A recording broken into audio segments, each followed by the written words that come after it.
Pada contoh manajemen peserta didik, yaitu pada tahap pelaksanaan, guru perlu mengatur kehadiran dan ketidakhadiran peserta didik. Kehadiran peserta didik di sekolah ialah suatu hal yang kedepannya akan berpengaruh pada proses pembelajaran di sekolah tersebut. Alvira, ada? Ardi, Arika. Pada tahap pelaksanaan manajemen peserta didik, kode etik pengadilan hukuman dan disiplin peserta didik pada dasarnya memiliki norma-norma tertentu bagi peserta didik. Dengan adanya norma dan aturan tersebut, maka peserta didik akan lebih terarah, teratur, serta tidak semena-mena dalam bertindak, seperti halnya kode etik atau etika.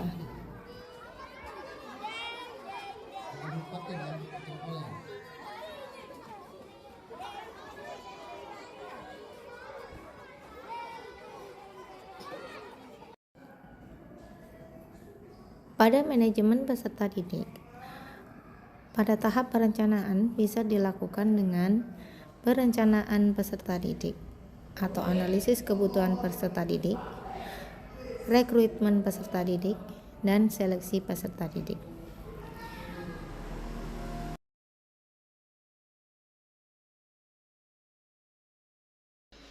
Assalamualaikum warahmatullahi wabarakatuh. Di sini saya akan menjelaskan terkait manajemen personil di sekolah.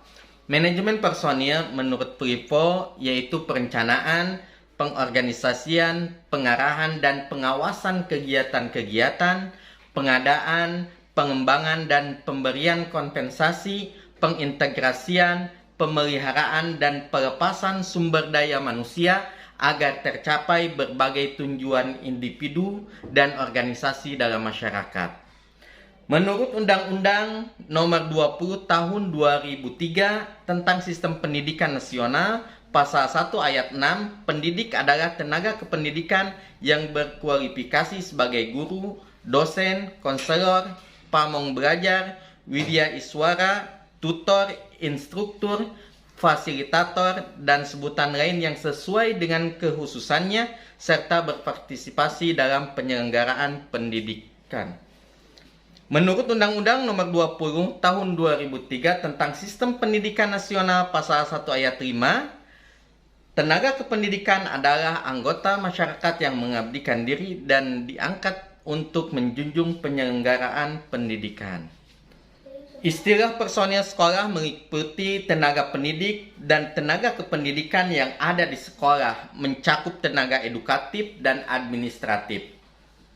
Dapat dilihat juga status sekolah negeri atau swasta. Sekolah negeri ada pegawai tetap, dan pada sekolah swasta ada pegawai yang dipekerjakan, pegawai yayasan, dan honorer.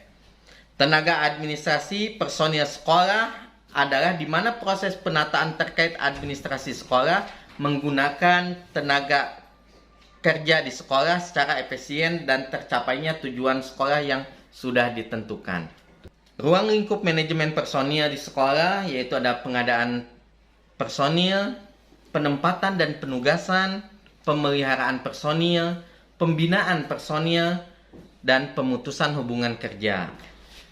Contohnya di sekolah, pengadaan personil ini didasari dengan kebutuhan sekolah. Biasanya ada perluasan sekolah dan menambah beban tugas atau ada mutasi. Contohnya perekrutan guru baru, merekrut guru baru sesuai yang dibutuhkan sekolah, baik guru kelas maupun guru mapel umum dan madah. Dalam rekrutmen ini ada kriteria jenjang pendidikan. Biasanya di sekolah saya minimal S1 PGSD, usia maksimal 35 tahun, sehat jasmani. Pengertian manajemen kurikulum. Manajemen kurikulum adalah sebuah proses atau sistem pengelolaan kurikulum yang kooperatif, komprehensif, sistemik, dan sistematik untuk mengacu ke tercapaian tujuan kurikulum yang sudah dirumuskan.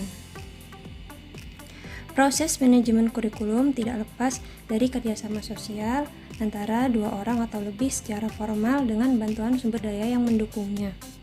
Pelaksanaannya dilakukan dengan metode kerja tertentu yang efektif dan efisien dari segi tenaga dan biaya, serta mengacu pada tujuan kurikulum yang sudah ditentukan sebelumnya. Ruang lingkup manajemen kurikulum dimulai dari manajemen perencanaan, kemudian pengorganisasian dan pelaksanaan kurikulum, monitoring atau pemantauan, serta penilaian, perbaikan, dan evaluasi kurikulum.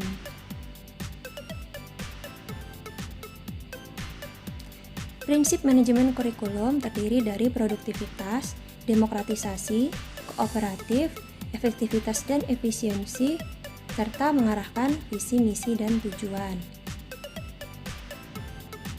Fungsi manajemen kurikulum yang pertama untuk meningkatkan efisiensi dalam pemanfaatan sumber daya kurikulum melalui pengelolaan yang sudah terencana, untuk meningkatkan keadilan dan kesempatan kepada para siswa agar bisa mencapai hasil maksimal melalui ekstrakurikuler dan pembelajaran yang dibuat, meningkatkan efektivitas dan relevansi pembelajaran siswa, didik atau lingkungan, meningkatkan partisipasi masyarakat untuk membantu mengembangkan kurikulum, untuk meningkatkan efisiensi dan efektivitas dalam proses kegiatan belajar mengajar, serta untuk meningkatkan tingkat efektivitas kinerja pengajaran atau aktivitas siswa agar mencapai tujuan pembelajaran yang tepat.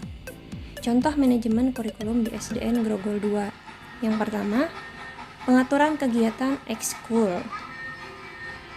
Di sebelah kiri adalah contoh lomba-lomba pendidikan yang sudah terjadwal latihannya di sekolah. Berikutnya adalah penggunaan teknologi di sekolah. Kami ada AnyBoard yang bisa digunakan untuk bergantian. Kemudian melibatkan stakeholder dalam memastikan kesesuaian kurikulum. Di sini contoh rapat penentuan ketua komite SDN Grogol 2 yang baru. Yang selanjutnya akan turut berperan dalam perumusan kurikulum. Selanjutnya adalah perumusan visi misi sekolah. Demikian contoh dari